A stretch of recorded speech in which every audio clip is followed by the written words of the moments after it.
mauvaise nouvelle pour les Français, Gabriel Attal veut encore plus vous taxer.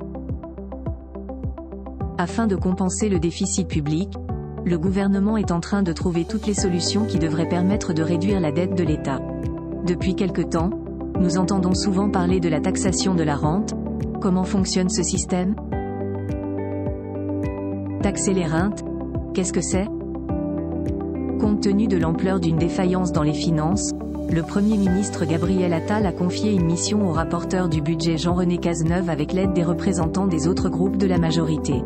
Ces partis devront donc présenter des propositions concernant cette taxation d'ici le mois de juin.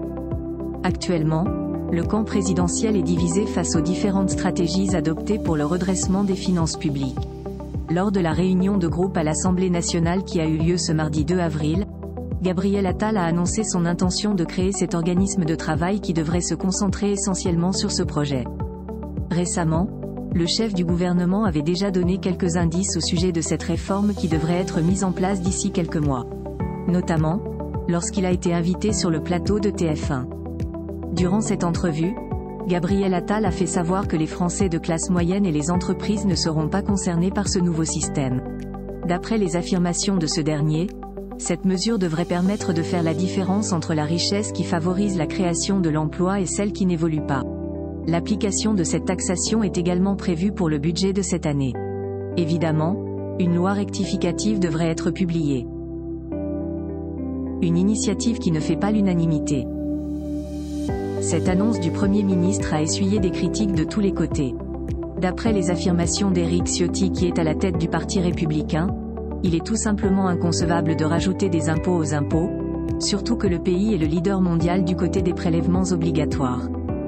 De son côté, la présidente de l'Assemblée nationale Yaël Braun-Pivet a également émis des réserves concernant cette initiative du chef du gouvernement.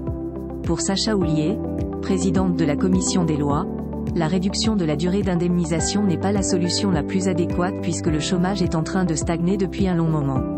Quoi qu'il en soit, Gabriel Attal entend assumer sa décision et il n'est pas prêt de faire marche arrière. On attend des précisions dans quelques jours. À travers cette taxation sur les superprofits, l'exécutif cherche tous les moyens pour faire des économies suite à la chute spectaculaire de déficit en 2023 qui s'établissait à 5,5%. Grâce à cette réforme, le gouvernement envisage d'atteindre jusqu'à 3% de déficit d'ici 2027. Ce dernier devrait apporter plus d'explications sur cette mesure dès la semaine prochaine. Il s'agit de faire connaître les directives concernant la trajectoire à suivre pour garantir l'atteinte de cet objectif. D'un autre côté, la majorité élève la voix afin de mettre en place du levier fiscal.